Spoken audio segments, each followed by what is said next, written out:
खराब है तो I don't know I will speak for long, but आज मुझे आकर यहाँ बहुत अच्छा लग रहा है क्योंकि मैंने जब सीएमडी साहब से मिला और उसके पहले मंत्री जी से मिला तो मेरे को उन्होंने एक ही 3-4 चीज़ें बताई थी करने के लिए।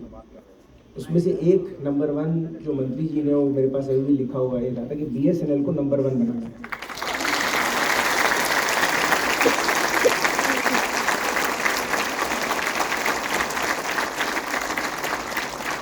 जब मैंने ज्वाइन भी नहीं किया था, ट्रांसफ़र ऑर्डर्स आए थे तो मैंने मंत्री जी को उस दिन बताया था कि उन्होंने वहाँ फ़ोन करके, मैं कहीं पर किसी काम से, पर्सनल काम से गया हुआ तो फ़ोन आया मंत्री जी का, कैसे मंत्री जी बात करना चाहते हैं। तो मैंने कहा हेलो सर कैसे हैं आप। ये बोले वो टेलीकॉम बिल बहुत इम्पोर्टेंट है, उसको ज़रा देख लीजिएगा।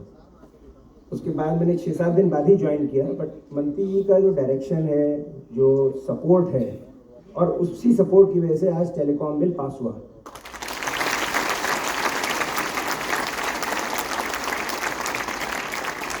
अगर उनका सपोर्ट, प्रधानमंत्री जी का सपोर्ट डिपार्टमेंट ऑफ टेलीकम्युनिकेशंस को नहीं होता तो ये बिल इस स्थिति में इतनी जल्दी और इतने पॉजिटिव फीडबैक के साथ कभी पास नहीं हो सकता।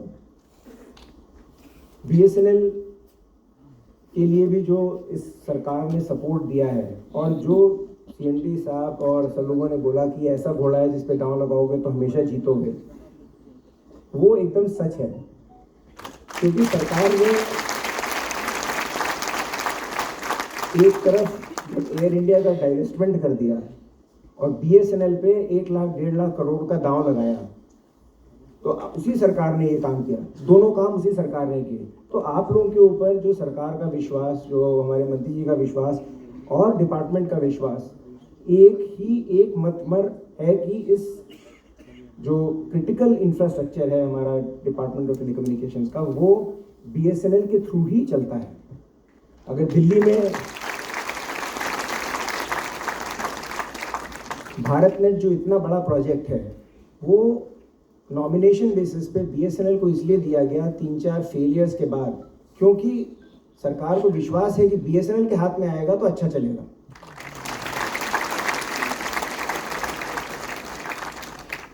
मंत्री जी, इसके अलावा आज ही हम लोगों ने 3 घंटे 4 घंटे बैठकर भारतनेट पर रिव्यू किया, इतना माइन्यूट रिव्यू। और मंत्री जी ने क्या कहा, मैं तुम्हारे साथ हूँ, जो तुम्हें करना करो, कोई भी रुकावट आएगी तो मैं उसको तोड़ दूंगा। इस तरह के शब्द जब आपका मिनिस्टर, जो आप लोगों की देखरेख और आप लोगों के हित की रक्षा करने में है, तो आप लोगों की किसी बात की भी चिंता नहीं होनी चाहिए।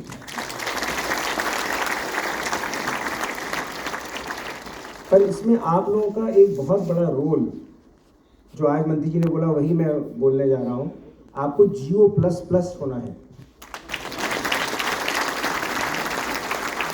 आपको Airtel++ होना है। सरकार ने 30-40-50 हज़ार करोड़ इसलिए लगाए हैं कि 4G technology, 5G technology, 6G technology आप लोगों को मिले, और BSNL के थ्रू यहाँ नहीं, USA में भी जाकर हम इस टेक्नोलॉजी को लगाएं। ये हमारा टारगेट है।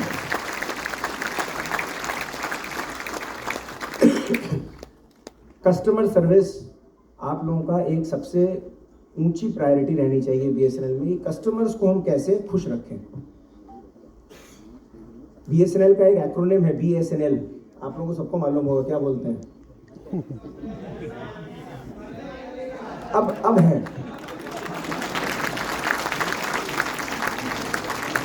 तो ये नया ही रहना चाहिए।